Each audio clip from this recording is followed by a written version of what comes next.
Hello dear students, welcome to Mass Spectrometry Lecture Session. In this lecture session 2, I will be explaining you about different ionization techniques used in mass spectrometry. Now let us explore different ionization techniques. Before going to ionization techniques, I would like to explain you what is ionization. Ionization is the process of conversion of organic compounds in the vapor phase into different small fragments or daughter ions. For this, I have taken the example of common alcohol molecule, that is a methanol. So methanol has a general formula CH3OH. In this alcohol, oxygen, there are non-bonding electrons which are loosely held. When we electron impact of 70 electrovolt in this methanol molecule, one of the non-bonding electron of oxygen will dislodge. You will get a molecular ion or parent ion CH3OH plus dot, that is a 32. Then after that, this molecular ion is fragmented into different daughter ions. The first ion form is one of the hydrogen from methyl group is removed and you are getting a CH2 double bond OH plus, that is a 31 peak. Then again two hydrogen is removed, one from this oxygen and one from this CH2. We are getting the fragment CH triple bond O plus, that is a 29. And lastly, the oxygen is removed. We are getting CH3 plus, that is a 15. This peak can be shown in the spectra. So this is the mass spectra of methanol. So this 32 peak is of this ions. This CH2 double bond OH plus 31 is this peak, which is the base peak. It has the highest intensity. This is the 29 peak and this is the 15 peak. Now, how those ions are formed in the mass spectrometry, that is totally based on ionization technique we used. And in mass, we have a lots of different ionization technique available. Which one we have to select? It depends on the chemical nature of a compound. For example, certain compounds are polar in nature, certain compounds are non-polar in nature. Some compounds are like protein and peptides where bonds are very weak. If we carry out the electron impact ionization of protein and peptides, all the atoms are broken down in the ionization chamber itself and it's difficult to get the spectra. For that, we have to adopt the soft ionization. For example, protein and peptide, we go for the soft ionization technique like fast atom bombardment or matrix assisted laser desorption ionization. So we should know the basic principle behind all those ionization techniques. So few of them are electron impact ionization EII, chemical ionization CI, fast atom bombardment ionization FAB, matrix assisted laser desorption ionization MALDI, field desorption ionization FDI, electron spray ionization ESI. Beside that, other important ionization techniques are plasma desorption ionization, atmospheric pressure chemical ionization, atmospheric pressure photo ionization. Now I will explain these 6 ionization techniques in details. Electron impact ionization is one of the oldest and most widely used ionization technique in mass spectrometry. So in electron impact ionization, we are just passing a beam of electron to the gas phase samples and producing the fragment ions. Generally 70 electrovolt potential is required and these are used for the compound which structure are more stable and molecular mass generally more than 1000 Dalton. So this is the diagram of the electron impact mass spectrometer. So this is the important part where the ionization is taking place. So through the gas inlet we are passing the vapor sample. So it will enter into the ionization chamber. In this ionization chamber there is a huge voltage difference is there. So there is a electron gun this electron gun will pass a beam of electron vertically, so that the horizontally compound is coming out, vertically this electron beam is passing, so this electron beam will dislodge the electrons from the molecules and convert into the parent ion and daughter ions. So here you have to observe one thing. There are two things. One is a repellent plate and another is a accelerating plate. So repellent plate has a positive charge and accelerating plate has negative charge. So whenever the ions are formed in this ionization chamber, it can go back to the sample inlet tube. To avoid that, there is a positive repellent plate. So positive will repel, and these positive ions are thrown towards the accelerating plate. So these are the negative. So negative will attract the positive, and those ions are thrown to the analyzer. So this is a magnetic sector of analyzer. In magnetic sector, it is taking the circular path. So heavy ions are deflected too little, light ions are deflected too much, and whatever the appropriate ions are there, it will go to the detector. So by changing the field of magnet or the voltage of the instrument, we can collect all the ions simultaneously in the detector. So in this diagram, just you have to focus this part. In this electron impact ionization, electron gun is there, repellent plate is there, and negative accelerating plate is there. So this is how the ions are producing in the electron impact mass spectrometer. Another method is a chemical ionization technique. Name itself implies some kind of chemical reaction is taking place.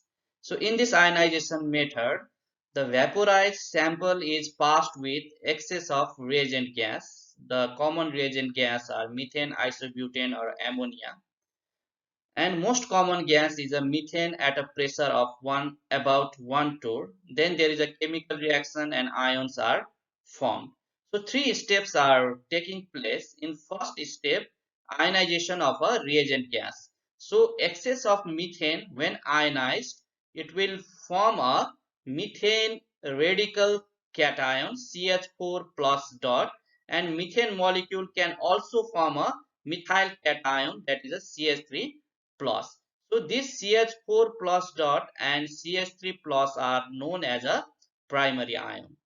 In second step, the primary ion react with excess of reagent gas. Again, this primary ion CH4 plus dot and CH3 plus react with the methane. It is giving you a CH5 plus CH3 dot and CH3 plus CH4 C2H5 plus S2. This CH5 plus and C2H5 plus, they are known as a secondary ions.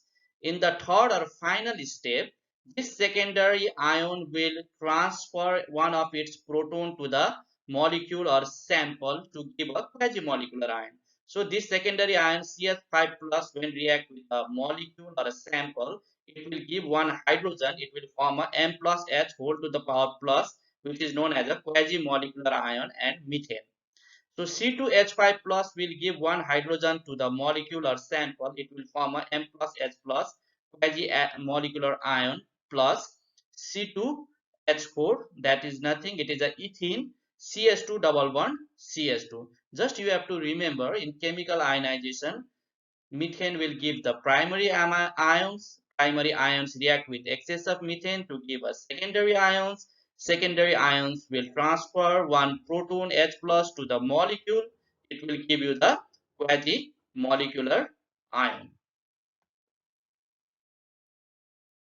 So the important thing in chemical ionization technique is, most often the M plus H plus peak, which we called as a quasi-molecular ion peak, it acts as a prominent peak or the base peak in mass spectra. Secondly, the quasi-molecular ions are chemically produced, so only few fragments are formed, as lesser energy is required for the ionization. Just we have to required to ionize methane. So methane itself is a gaseous form, so it's easy to ionize a methane. Then whatever the reaction is taking place, it is through the methane chemical species. For example, if we look at the 3,4-dimethoxyacetophenone, one of the compound in ionization process, this 3,4-dimethoxyacetophenone, so molecular ion peak appears at 180 and 49 fragments peak and base peak are seen, and mainly 165 mass by charge, they are the prominent peak. So this is through the electron impact ionization. Through the electron impact ionization, we are getting a molecular ion peak at 180 and 49 fragments peak are obtained, and all these 49 peak we have to interpret, and it's a bit difficult.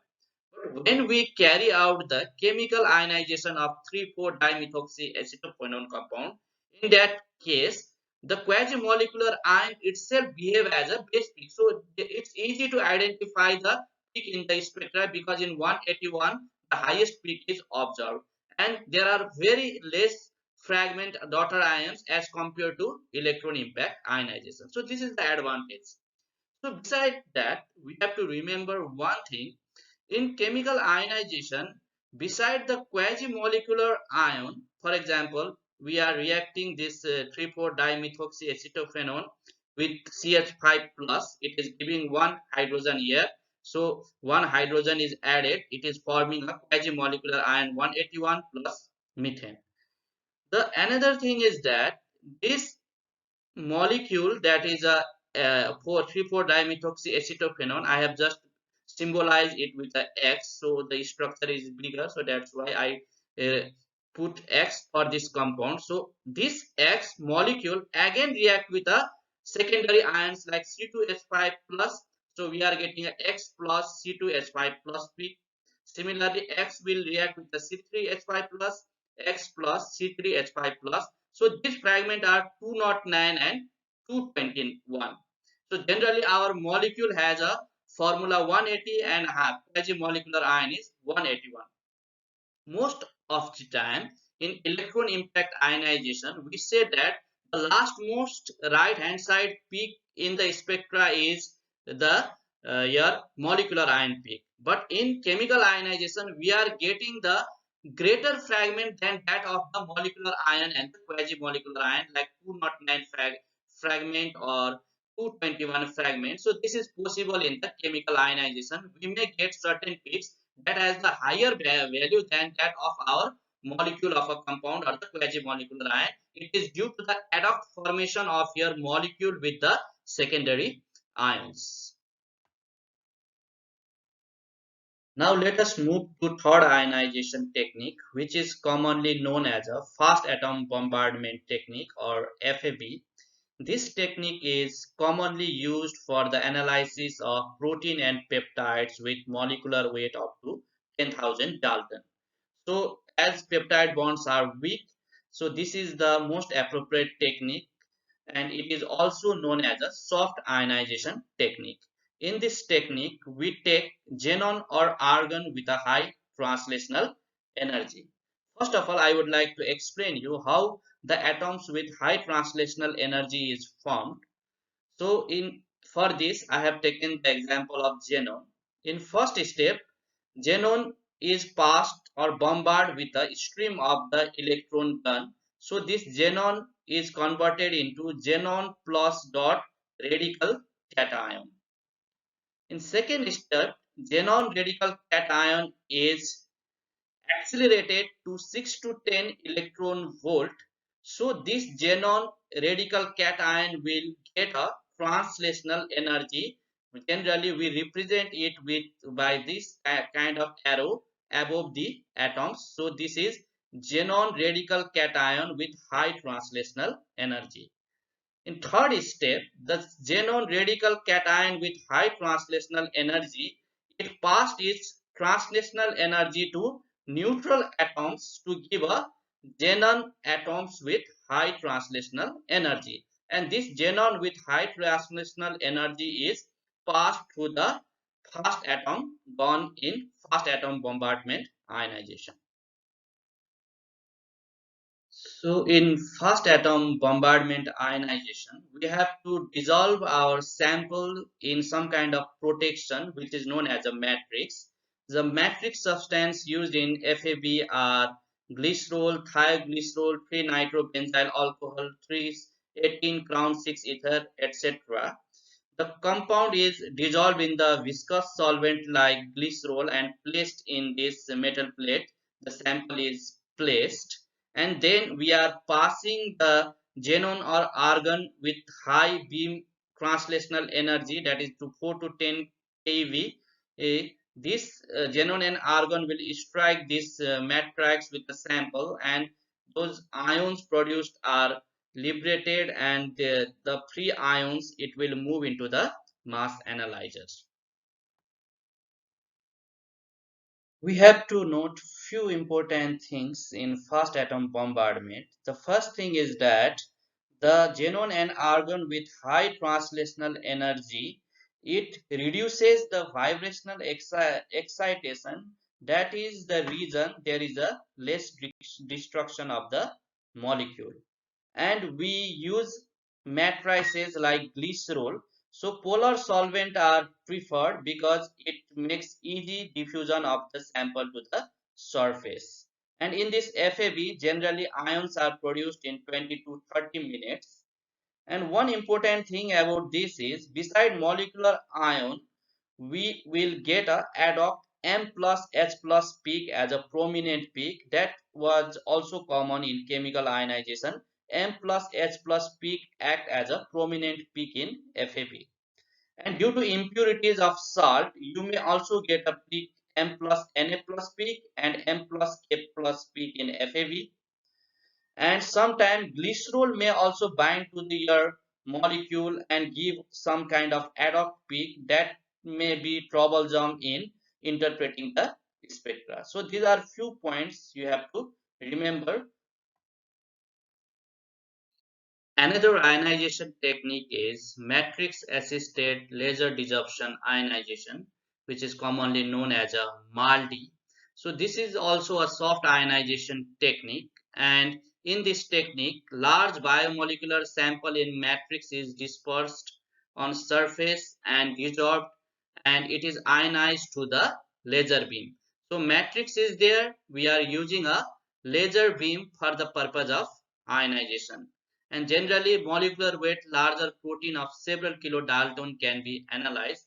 The commonly used mass spectrometer consists of a pulse laser beam with time of flight analyzer. And here in diagram you can see, so this is the laser beam. Through the laser beam, the UV or IR laser, the beam of light is coming. In this metal plate we are incorporating the sample with the matrices, and once the laser beam strike, there is a formation of ions and it will be separated. So selection of suitable matrix is one of the essential criteria while carrying out the ionization in MALDI. For the matrix, it should have some characteristic like it should have low molecular weight so that it can easily vaporize, allow fissile vaporization. It should have a high enough vapor pressure so that it is not evaporated during sample preparation or laser irradiation, and the matrix should have some kind of polar groups so that it can be used for the aqueous solutions. Next is matrix solution is mixed with the analyte, that is a protein plus sample. So this matrix should have some kind of organic solvent or a non-polar solvent so that it will dissolve the hydrophilic phobic molecule, as well as it should have some water, that is a polar molecule that can help in dissolving a hydrophilic molecule. After that, those solutions are spotted on the MALDI plate and the solvent is vaporized, leaving the recrystallized matrix with the sample. Then it is irradiated with laser beam or the UV beam. In this table, I have enlisted certain UV MALDI matrix, the solvent used, the wavelength, and the application. For example, the matrix 2,5-dihydroxybenzoic acid. If this is the matrix, the solvent of choice is acetonitrile, water, methanol, acetone, chloroform. The wavelength is 337 355 and 266, and the application of this matrix is for the analysis of peptide, nucleotides, oligonucleotides, and oligosaccharides. Likewise, these are the other matrices and its application. In MALDI spectra, it predominantly forms a charged ion like M plus H whole to the power plus peak, addox peak like M plus Na plus peak, or M plus potassium plus peak. So you can see in MALDI spectra, these peaks are the common peaks appearing. One peak is like a quasi-molecular ion, that is a M plus H plus peak. Then you are getting a M plus Na plus peak, and we are getting a M plus K plus peak. So that 22 difference in this is due to the atomic mass of the sodium, that is a 23. So likewise 38 difference between this M plus H is due to the potassium ion adduct of your molecule with potassium. Field desorption ionization. In this field desorption ionization, we are using a high voltage electric field.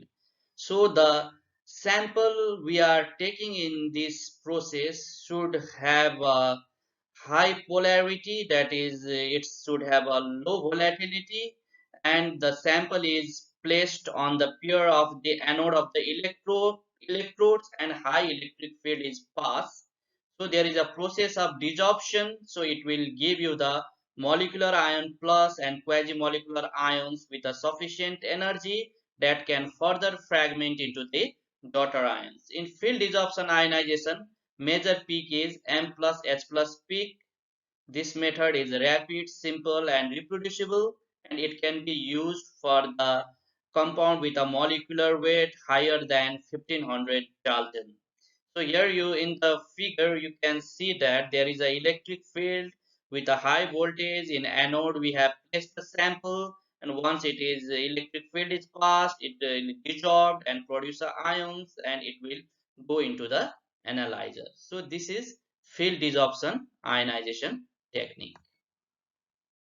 Now I am going to explain you the electron spray ionization technique.